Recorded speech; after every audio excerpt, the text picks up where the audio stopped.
Boa tarde, meninas. Mais uma vez, estamos aqui para falar sobre um tema muito importante, que é o planejamento da nossa família. Eu sou Ana Luísa, faço esse trabalho em parceria com o Projeto Colmeia, e esse é um tema que interessa a todos nós, né?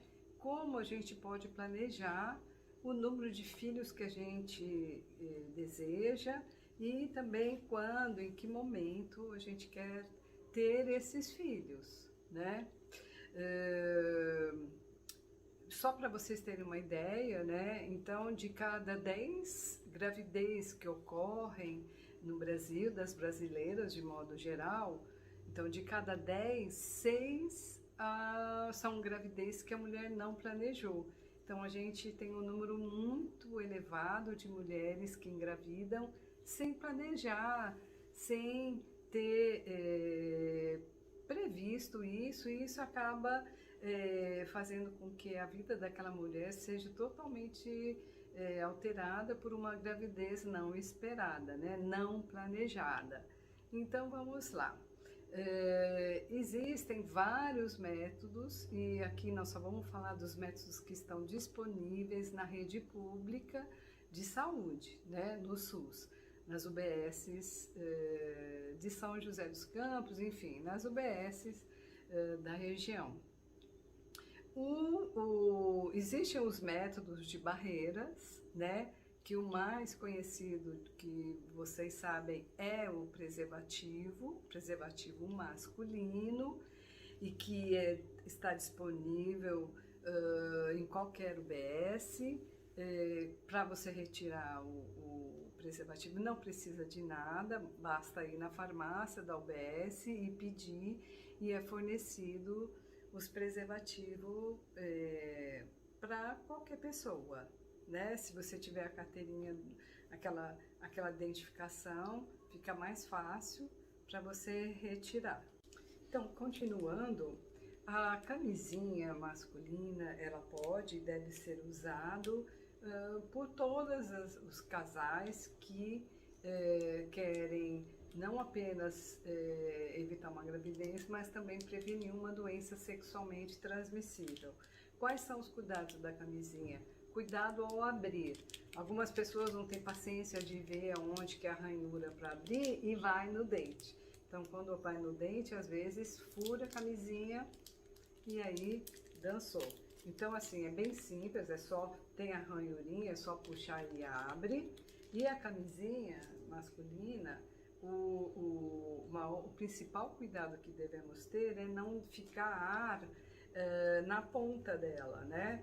Então, assim, essa pontinha da camisinha, ela muitas vezes, se a gente não segura aqui, né, ela, à medida que a gente vai descendo a camisinha no pênis, o ar vai subindo e ele se concentra aqui. Então, se você segura, não fica o ar, tá? E qual o problema de ficar ar? O problema de ficar ar, quando vai ter a primeira penetração, o ar não tem para onde escapar e acaba rompendo a camisinha, tá? Esse é o principal cuidado que a gente tem que ter, ok? Além da camisinha masculina, existe a camisinha feminina, que antigamente ela não era disponível para todas as mulheres na UBS, porque ela é muito mais cara, né? Mas atualmente ela está disponível para todas as mulheres que desejarem usar a camisinha feminina. A camisinha feminina é muito eficaz, inclusive ela previne a contaminação pelo HPV, né, pelo condiloma, e ela é muito fácil de usar. Então, vocês vão ver aqui, ela é muito grande, mas se vocês olharem o tamanho da camisinha feminina e o tamanho da camisinha masculina, vocês vão ver que o tamanho é muito próximo, tá? Só o tamanho de comprimento, né? Só da largura, né? E ela é bem simples de colocar, porque o canal vaginal é maior mesmo, né? Então a gente aperta, isso aqui é feito de silicone, é super macio, coloca na entrada do canal vaginal e ela naturalmente ela vai se abrir e se posicionar lá no colo do útero. Essa partezinha fica para fora na vulva, protegendo aqui de pegar então o que a gente fala a crista de galo, tá? Depois que acabou a relação, é só rodar para não ter contato com o esperma, puxa e ele naturalmente vai sair. E a camisinha feminina, ela como a masculina, ela a gente só usa uma vez, né? Fecha ela e joga no lixo.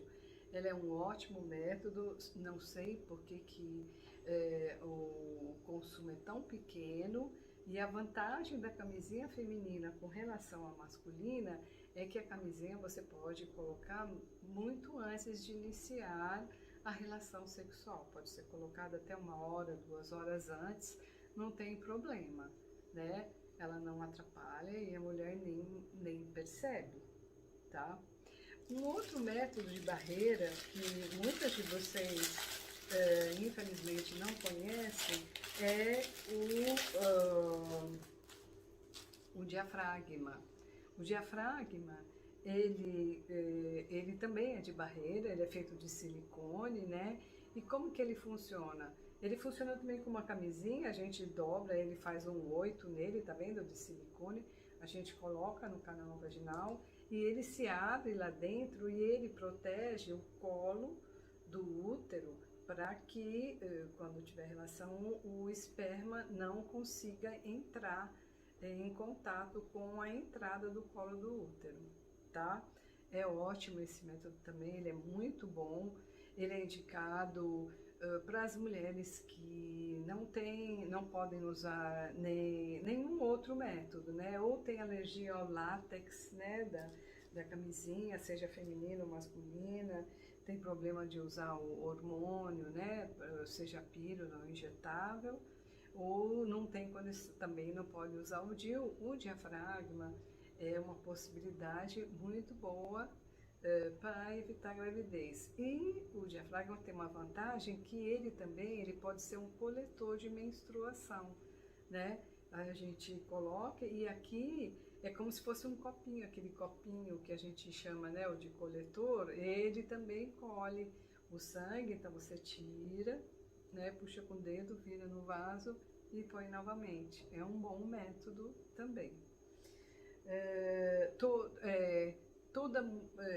Qualquer mulher pode usar o diafragma, a gente só não recomenda o uso do diafragma para as mulheres que têm infecção de urina com muita frequência, o diafragma não está indicado. Mas fora isso, toda mulher pode usar o diafragma. E o diafragma, ele é uso contínuo. Você põe, deixa ele lá, né? Todo dia, quando vai tomar banho, tira, lava e bota novamente. É um pouco como o óculos da gente, né? A gente tira, lava e tira para dormir o óculos, né? O diafragma não precisa tirar para dormir, ok? Bom, os outros métodos que que vocês conhecem muito bem são os métodos hormonais, que eles impedem a ovulação, né? Então a mulher não ovula, portanto ela não tem como engravidar. E aí sim, tem os hormonais orais, que é a pílula, né? Tem os hormonais injetável, né? Que se faz a injeção. E existe também um hormônio que a gente coloca, ele é intradérmico, que a gente coloca por baixo da pele, que é chamado Implanon. Bom, nós temos disponível de pílula, tem aquela pílula que você toma 21 dias, dá uma pausa de 7 dias, depois você retoma a cartela. Esse é o método mais usado, né? O método mais usado no Brasil. É essa pílula que a gente fala combinada. Ela é boa, mas ela tem algumas contraindicações. Primeira contraindicação é aquela mulher esquecida, né? Tem gente que é muito distraída e que não consegue ter aquela sistemática, porque a pílula tem que ser tomada diariamente e como ela tem uma dosagem muito pequena, ela tem que ser tomada sempre no mesmo horário, ou muito próximo do horário que vocês marcam, né? Então, se a pessoa tem uma tendência a esquecer, então ela vai ter que usar outro método, porque esse método vai falhar. Uma outra contraindicação, mulheres que têm histórico na família, ou ela mesmo tenha varizes, né? Então, varize, o problema vascular, né? Ou problema de circulação e produção de trombos, histórico, né, de trombose na família e histórico também de acidente vascular, né? Então, essas mulheres também não podem e não devem usar hormônios, né? E também está contraindicado mulheres que fumam. Mulher que fuma não deve tomar pílula. O certo é ela parar de fumar, né?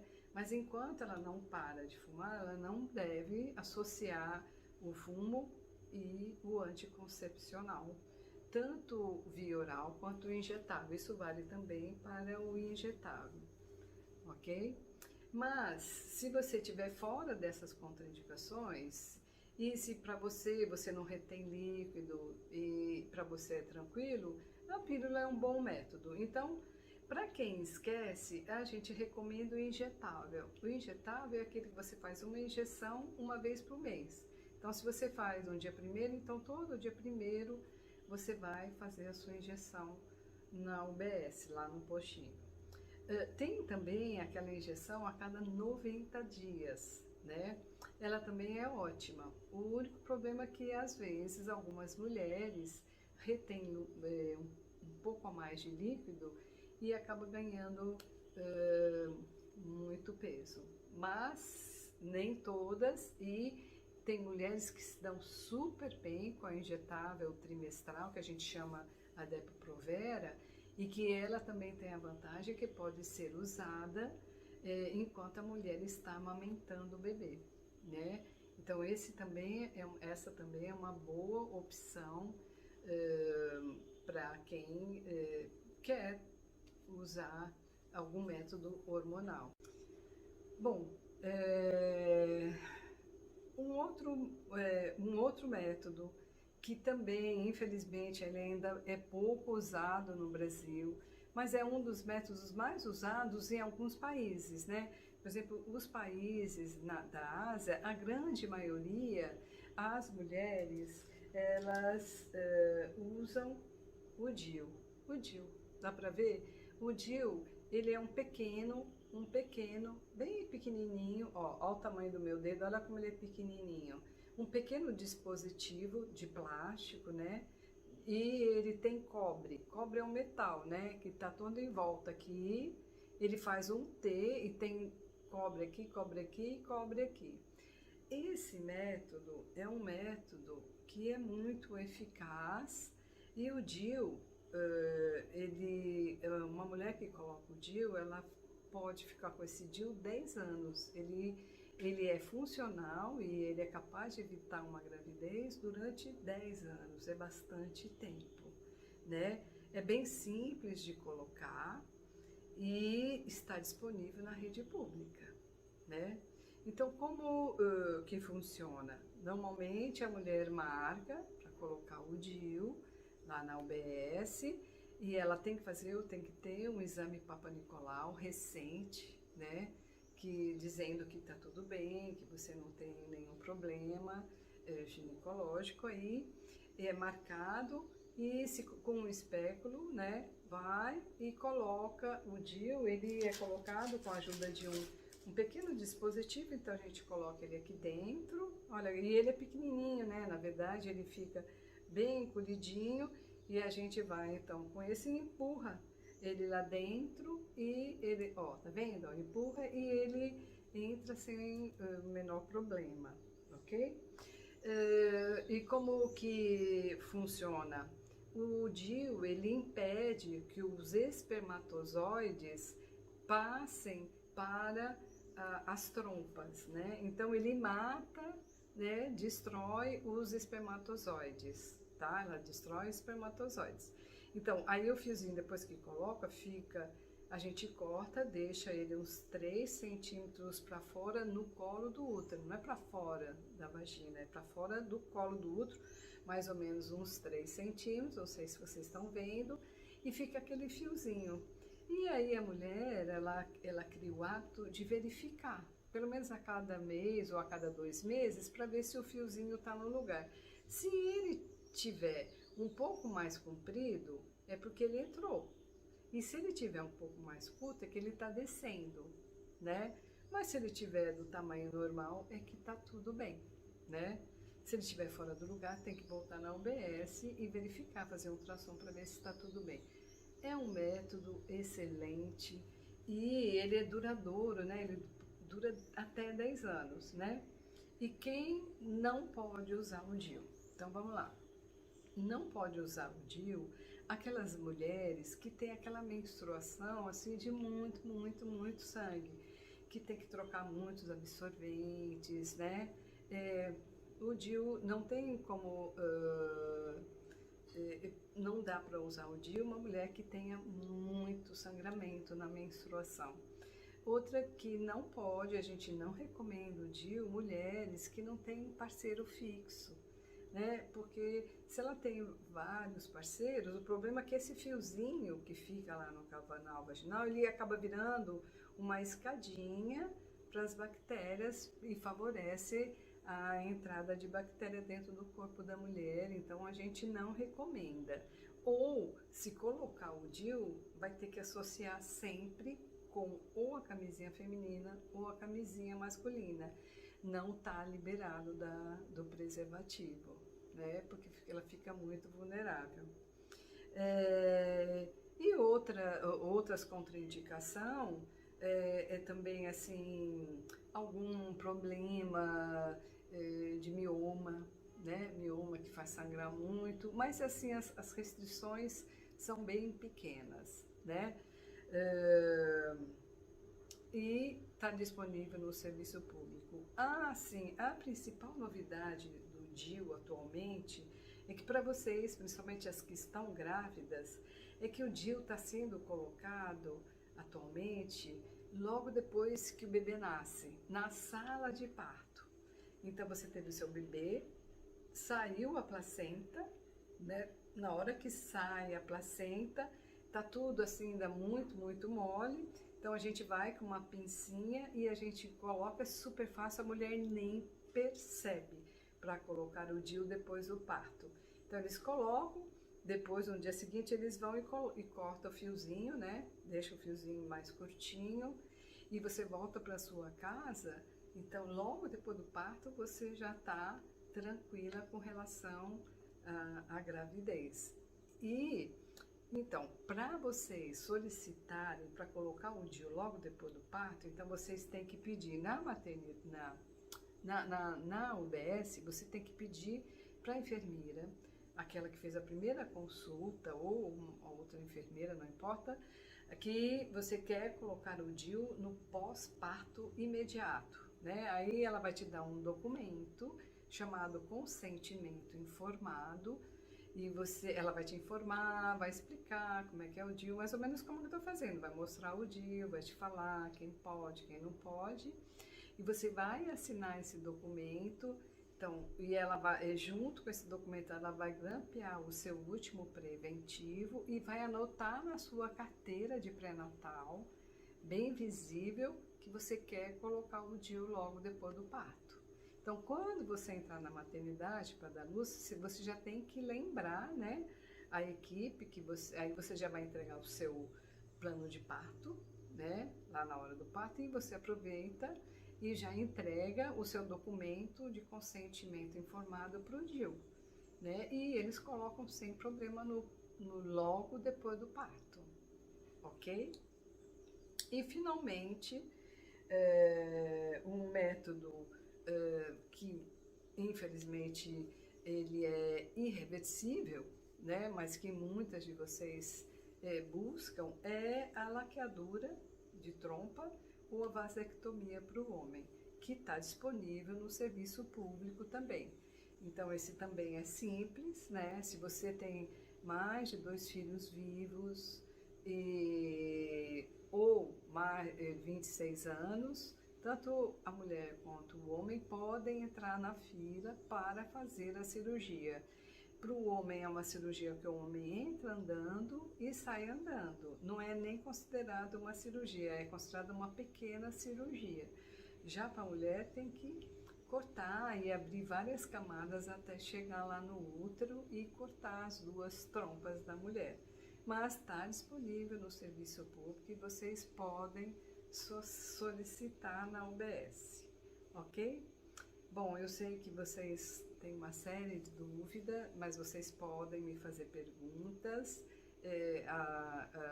a equipe do Colmeia vai anotar e com certeza algumas dúvidas e eu esclareço mais detalhes.